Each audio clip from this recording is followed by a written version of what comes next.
Queridos filhos e filhas, vamos lá?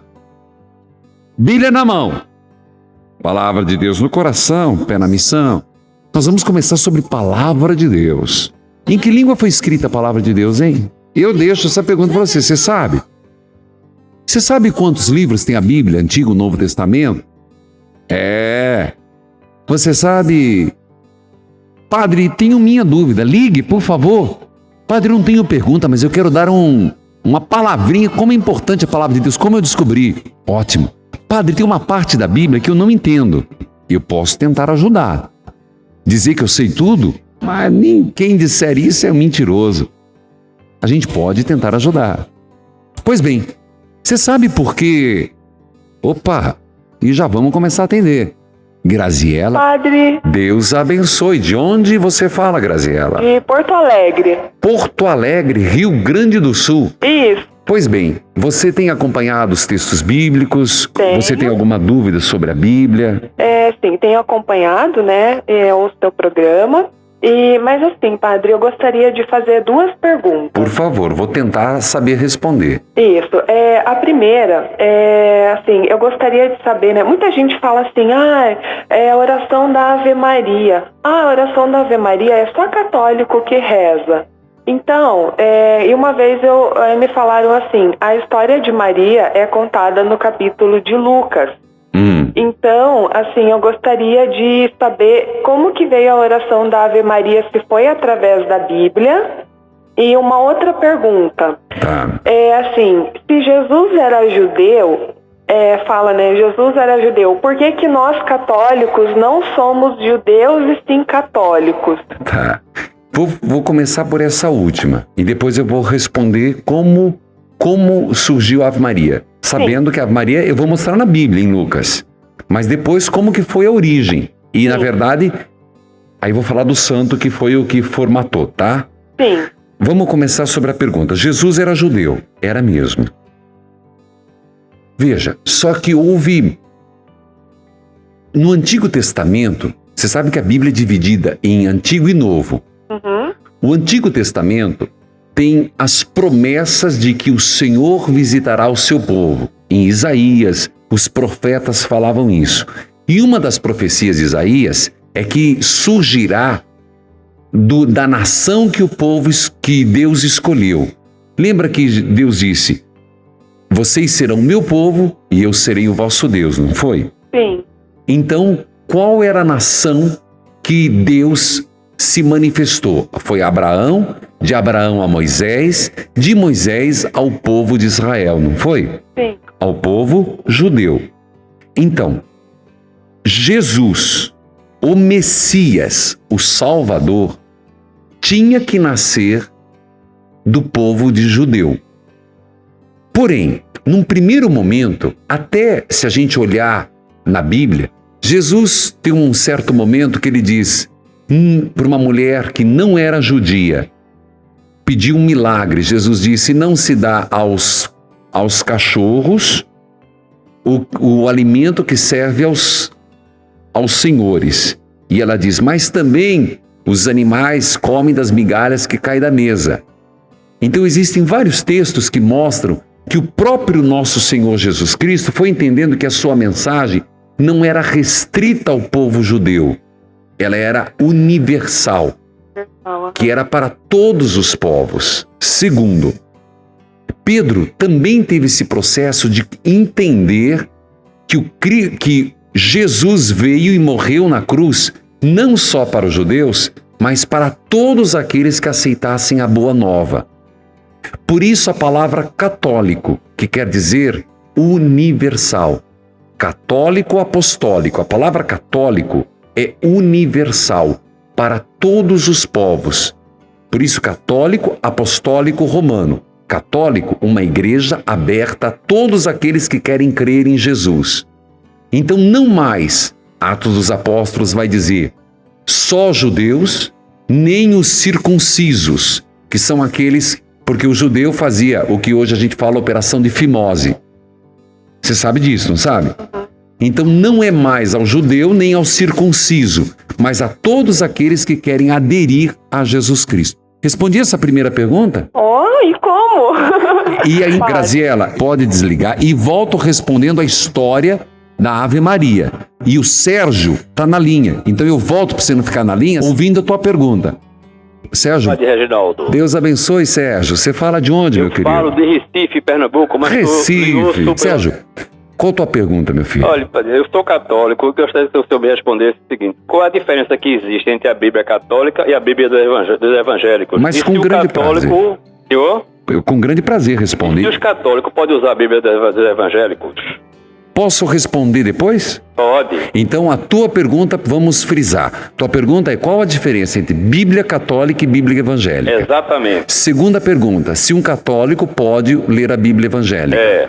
Perfeito, eu vou responder depois, pode ser? Certo. Porque primeiro eu quero responder da Ave Maria. Tá bem. Muito obrigado por ter ligado, Sérgio. Obrigado, digo eu. Um grande abraço. Lembrando, povo de Recife, não custa vocês fazerem as caravanas para Fortaleza, né? Espero vocês em Fortaleza, povo de Recife. É um presente para mim, viu? Esse encontro de Fortaleza, para mim, é um marco referencial na minha vida. Filhos e filhas, vamos lá. Primeiro vamos rezar Ave Maria, cheia de graça.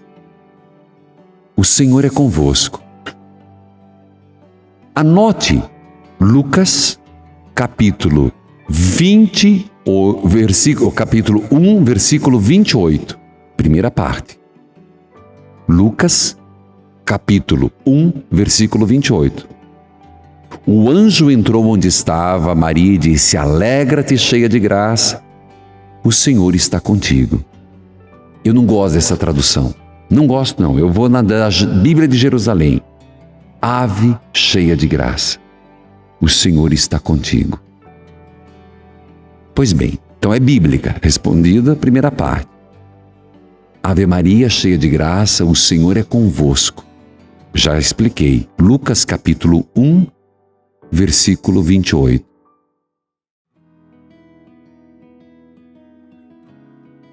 Bendito o fruto do teu ventre.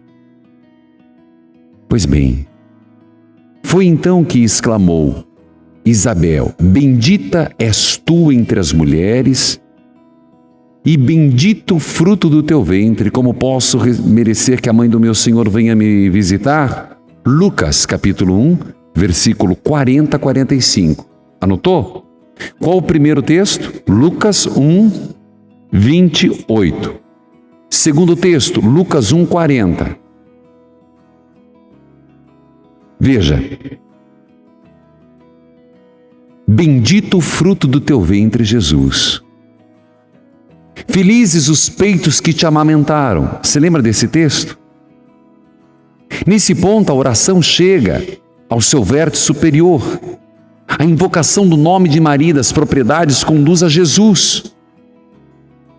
Entenda, todos nós temos uma visão, tanto que até eu, há pouco tempo, confesso, admito, achava que o terço era mariano. Aprendi, como é bom, né? Depois de tantos anos de padre, que o terço é cristocêntrico. Por isso as contemplações. A Ave Maria que rezamos é cristocêntrica. Pois bem, Ave Maria, cheia de graça, o Senhor é convosco. Bendita sois vós entre as mulheres e bendito é o fruto do teu ventre, Jesus. Lembra do Lucas 1, 28, Lucas 1, 40 a 45. Segunda parte. A segunda parte, Santa Maria, Mãe de Deus. Sabe de onde vem isso? De toda santa. Maria, Mãe de Deus. Gente, isso é tão antigo, Theotokos, ou Theotokos, em grego. E isso vem do ano 431, em Éfeso. Em Éfeso, onde, inclusive, tem a casa de Nossa Senhora. Hoje fica na Turquia. Uma ilha, na verdade, é uma ilha de Éfeso, onde tem a casa que João, depois da cruz de Jesus, Jesus não disse: filho, eis aí tua mãe, e diz o texto, Lucas 19, o discípulo a levou com ele levou para essa casa que está lá em Éfeso, que pertence hoje à Turquia. E lá, em Éfeso, no ano 431, 200 bispos se reuniram na casa de Nossa Senhora para definir pelo imperador Teodósio que Maria era toda santa. Por que ela é toda santa? Jesus é Deus? É. Se ela é mãe de Jesus, ela é mãe de Deus. Theotokos. Santa Maria, Mãe de Deus. A seguir vem o termo, rogai por nós pecadores, que é um texto bíblico. Romanos 11:32. Aqui se revela o que se sente que estamos presentes em oração e intercessão universal de todos os homens. Romanos 11:32. Porque Deus e a todos colocou sob o pecado, para todos compadecer, agora e na hora de nossa morte. Pois bem, a Ave Maria bíblica, ela só foi organizada desta forma, é bem verdade, na Idade Média. Ela foi organizada por um monge, que a tradição de São Bernardo, que vem do cisterciense na Idade Média, São Bernardo.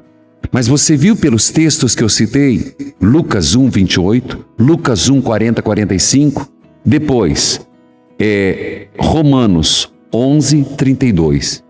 Eu espero ter mostrado para você como a Ave Maria é bíblica. E a única parte, Santa Maria, Mãe de Deus, é uma consequência natural. Se Jesus é Deus, ela é mãe de Jesus, é mãe de Deus. O Concílio de Éfeso, de 431. Agora tem a pergunta: a diferença entre a Bíblia evangélica e Bíblia católica. Mas antes, lá do Sérgio de Recife. Edna, pois não, Edna? Você fala de onde? Eu falo de São Luís de Montes Belos, Goiás. Primeiro, é porque muitas das vezes o senhor explica no programa Experiência de Deus e outros programas versículos, né? E na hora que a gente está lendo a Bíblia sozinha, a gente tenta entender o contexto, quer dizer, o capítulo. É porque para a gente ler a Bíblia sozinha, né? Normalmente a gente lê ou o capítulo ou o livro todo para ter entendimento, né? Isso. Dentro de um contexto. Tá. E quando você explica, às vezes você explica por versículos separados. Então eu estou fazendo as anotações, né? Isso. Separando, rabiscando a Bíblia toda. É isso. Mas, quer dizer, como é que a gente consegue aprender? Entendi. Juntando as duas... Os dois jeitos. Os dois jeitos. Veja, o método que eu uso chama-se Lexio Divino. E também os passos. Lexio, Horácio, Meditácio e Contemplácio. Porque, Edna, é o seguinte, o método que eu uso é leitura orante da Palavra de Deus. Certo. Porque, filha, é assim, a Bíblia, ela tem vários jeitos da gente ler a Bíblia. Tem gente que lê a Bíblia como ler um livro, um jornal, um romance. Não é. A Bíblia requer uma leitura orante. Está escutando, Edna? Sei. O que é uma leitura orante? Se você olhar na tua Bíblia, você viu que embaixo tem notas de rodapé? Já vi. Você já leu alguma vez? Tanto que você está lendo... Muitas das vezes, quando não entendo, eu vou no rodapé. Então, só a leitura orante significa alguns passos, que é você... Não é quantidade, é você pegar um trecho como eu pego. Não sei se você percebe que eu pego um trecho, no máximo 4, 5 versículos. Certo. E isso você deve levar para o teu dia a dia. Só que o que as pessoas fazem? Hoje ela lê um trecho, amanhã ela abre a Bíblia e lê outro. Não. Você tem que cada dia ler um trecho um atrás do outro na sequência. Entendi. Aí, o que eu faço no rádio, você fazer na tua vida pessoal. O que é que o texto está dizendo? O que Deus está me dizendo? O que Deus quer que eu mude na minha vida? E qual oração que eu faço? Então, é um exercício, são essas perguntas básicas da Léxio Divina. O que o texto está me dizendo? O que Deus está me dizendo pelo texto? O que devo mudar a partir desse texto? E o que eu rezo a partir desse texto? E isso é um exercício que você vai perceber que quanto mais você faz, cada vez que você lê a Bíblia, você não vai conseguir ler um capítulo inteiro. Você vai ler um trechinho e já vai rezar o trechinho. Entendi. Isso é um exercício pessoal. Pois bem, eu vou responder a pergunta lá de Recife, a diferença. Existe diferença, Sérgio? Existe. Qual a diferença? Várias. Então, quem quiser anotar, catequistas quiserem gravar minha resposta, por favor. E não falo isso para desprestigiar, eu estou falando para conhecer. Tem diferença entre a Bíblia católica e evangélica? Tem. Qual a diferença? Primeira,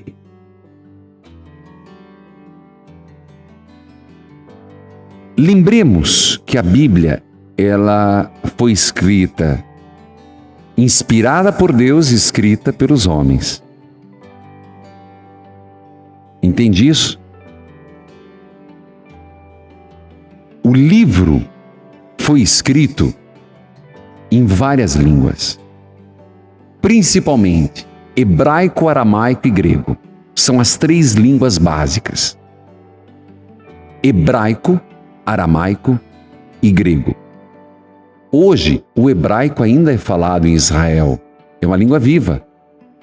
Como o grego ainda é falado na Grécia. Só que Jesus falava um dialeto aramaico. Há quem diga que aramaico não é um dialeto do hebraico, mas eu vou seguir a tradução, a orientação. Então, foi preciso fazer uma junção. Primeiro, ninguém mais entendia o aramaico. O hebraico não era mais uma língua universal. Qual era a língua da época? Porque os gregos tinham sido vencidos. O império que estava no momento era o Império Romano. Foi preciso traduzir para a língua do momento. É igual hoje.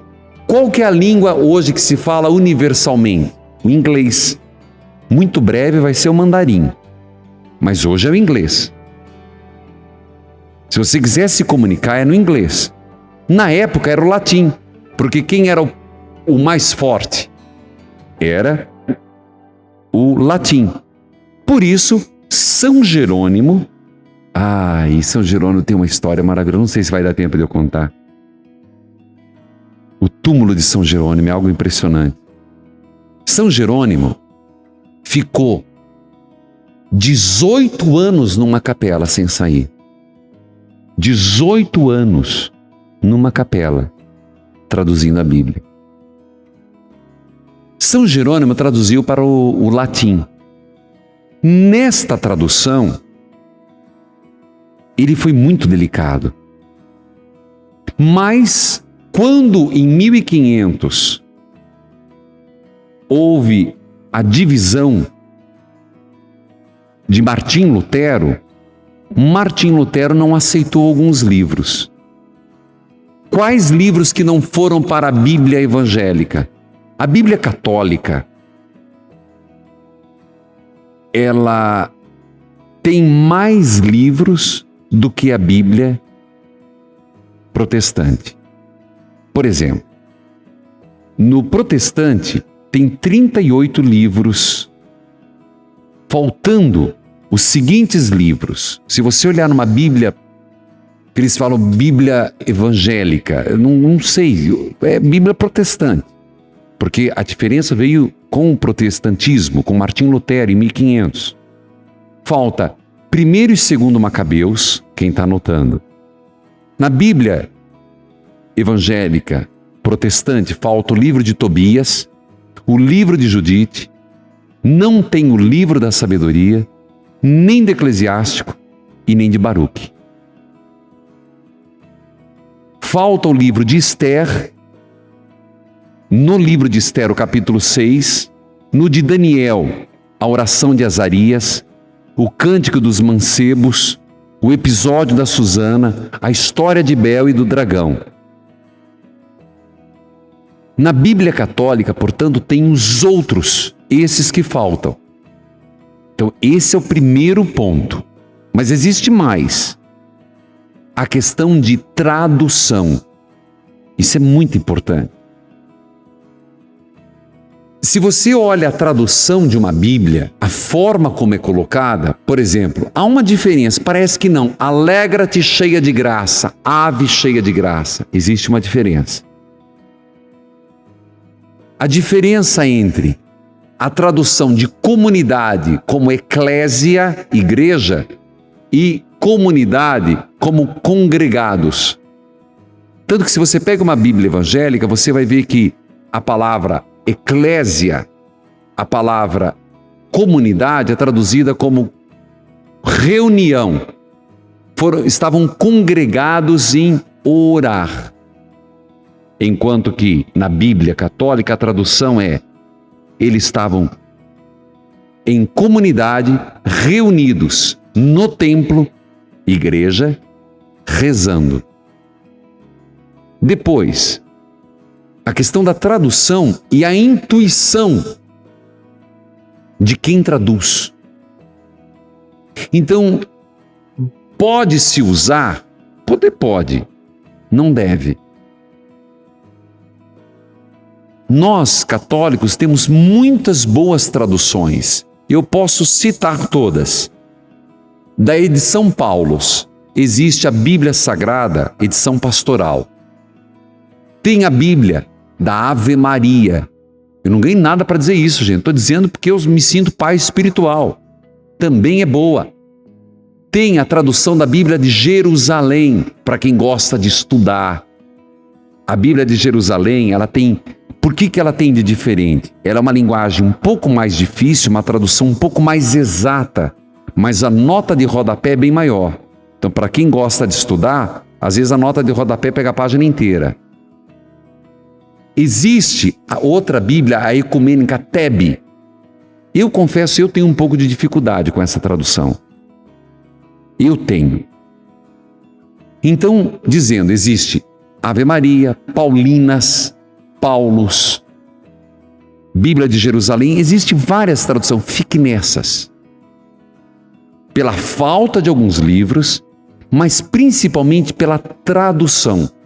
Isso conta muito. Aparecida, pois não? Bem, a minha pergunta, a primeira que eu tinha, o padre acabou de responder, já que era sobre em qual língua que a Bíblia foi escrita, né? Ah, tá. Daí, padre, a minha dúvida era sobre a tradução da Bíblia, em qual língua que ela foi escrita, tá. O padre já respondeu. Aí eu dei meia gaguejada que eu tô emocionada, tá bom? Daí a segunda pergunta, como hoje o padre ia responder qualquer pergunta, eu queria saber a tradução da Bíblia do padre, que eu acho que ela é mais clara e mais simples de entender. Eu na verdade, eu tenho uma Bíblia, quando não sei se vocês já perceberam, quando eu dou minha formação, eu uso uma Bíblia vermelha, que na verdade nem sei que tradução que é ela, que ela faz parte da minha vida já há tempo. Isso. Às vezes, quando eu estou em outros momentos, eu uso a Bíblia de Jerusalém. Certo. Agora, nesse mês eu estou usando a Bíblia pastoral. Tá. E uso também algumas citações, eu tenho a Bíblia da Ave Maria, que eu uso também. Realmente, tá. Porém, os Salmos, não. Os Salmos, eu não uso em nenhuma Bíblia. É um livro que eu tenho que é de edição esgotada. Certo. Que é uma edição das Paulinas. Mas não se prenda às minhas palavras, não se prende ao texto. Você pega a tua Bíblia e você vai fazendo as anotações conforme o texto que você encontra. Tá. Rafael. Padre Reginaldo, a sua bênção. Deus abençoe, filho. Fala da onde? Amém. Eu falo de Olinda, Pernambuco, padre. Opa, mais um lá de Olinda. Que Deus abençoe. Amém. Pois não. Padre, eu gostaria de tirar uma dúvida. Eu queria saber o seguinte, padre. Eu gostaria de voltar para o Antigo Testamento, né? O surgimento de Adão e Eva, né? Surgimento de Adão e Eva. O que eu quero saber do senhor é o seguinte: Adão e Eva, aquilo que existe na Bíblia, né? O surgimento da vida, aquilo é uma figura poética de se falar como surgiu a vida, ou realmente surgiu daquela forma que está na Bíblia? Tá, a sua pergunta eu poderia responder a partir de um texto maravilhoso do Papa Bento XVI, quando ainda era cardeal Ratzinger. Ele escreveu e eu indico esse livro, indico mesmo. Quem quer ler o livro chama-se Jesus de Nazaré, Cardeal Ratzinger. Então é um livro que eu indico. E ele fala sobre isso. Inclusive o perigo de várias interpretações históricas sobre achar que tudo é simbologia. É um perigo isso. Mas eu vou tentar responder de uma forma que você entenda, Rafael. Sim. Existiu Adão e Eva? Existiu. Isso é o primeiro ponto. Agora, dizer que Adão é um nome próprio é outra coisa. Adão não era só um homem, mas era vamos dizer assim, o nome coletivo para o gênero masculino. Eva, o nome coletivo para o gênero feminino. Não sei se eu me faço entender. Certo. O que o texto quer mostrar, no tempo de Salomão, foi feita uma pergunta: como que nós surgimos? Como que surgiu o mundo? O autor do Gênesis tenta dar a explicação a partir da criação de Deus. O que é que o texto de Gênesis quer mostrar? Não sei se você sabe que, inclusive, no Gênesis existem duas versões da criação. Duas versões, dois jeitos diferentes de contar o mesmo fato. O que é o fato? Deus criou o ser humano. O que é que o livro do Gênesis quer mostrar? A verdade maior. Quem criou o homem e a mulher? Deus. Ao gênero masculino, Adão. Ao gênero feminino, Eva. Você sabe por que eu estou te falando isso, Rafael? Sim. Porque se você ficar fazendo os seus cálculozinhos, se Adão e Eva teve 2 filhos, como é que depois vai continuar se não houve incesto? Não é essa a questão? Uhum. Respondi tua pergunta? Olha, padre, eu ainda não entendi. É o seguinte, porque se a gente parar para analisar, né, Eva e Adão surgiu, mas o que eu quero saber é o Jardim do Éden. É porque se o senhor analisar também, que o senhor já analisou, após isso vem várias outras pessoas, vários nomes, né, de outras pessoas, né? Então é isso que eu quero entender. Rafael, veja, a Bíblia, ela não tem o propósito de ser um livro histórico. Uhum. Porém, não dá para dizer que a Bíblia é meramente um texto simbólico. Parece uma coisa muito tênue, muito boba o que eu estou falando, mas não é. Se a gente falar que a Bíblia é meramente simbólica, nós podemos estar negando a existência dos fatos. Então vira tudo simbolismo. Entendeu o perigo? Podemos colocar em risco. Tá, se é simbólico, então quer dizer que Jesus pode simbolicamente ter ressuscitado. Não, é um fato, ele ressuscitou. Como foi? Os detalhes podem ser questionados, mas a essência da verdade não pode ser questionada. Voltando ao Gênesis. Onde foi o Éden?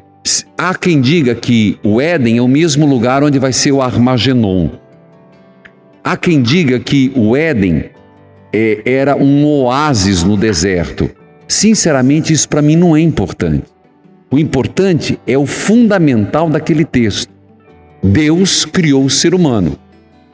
Deus tinha uma intimidade com Adão e Eva. E quem desobedeceu, quem rompeu, foi o ser humano no uso do seu arbítrio. Então, o que a gente precisa, Rafael, ao ler o Gênesis, é nós entendermos o que é verdade fundamental, o que é verdade secundária. O que é secundário, ele pode ser questionado, porque não tem a pretensão de ser histórica. Ela tem pretensão de ser verdade revelada. Não sei se eu me fiz entender. Entendo. Entendi, padre. É porque simplesmente eu responder para você, não, a Bíblia é simbólica, é perigoso. É simbólica, mas é revelação da fé. Ela é revelação da fé enquanto verdades que o texto quer oferecer. É aquela história, o que é primordial, o que é secundário. Que Deus abençoe, Rafael. Bíblia na mão, palavra de Deus no coração, com os pés na missão. Obrigado por você ter participado, obrigado por você ter ouvido, e eu quero me despedir de você, dizer para você, você é de Jesus. Você é de Jesus. Evangelizar é preciso.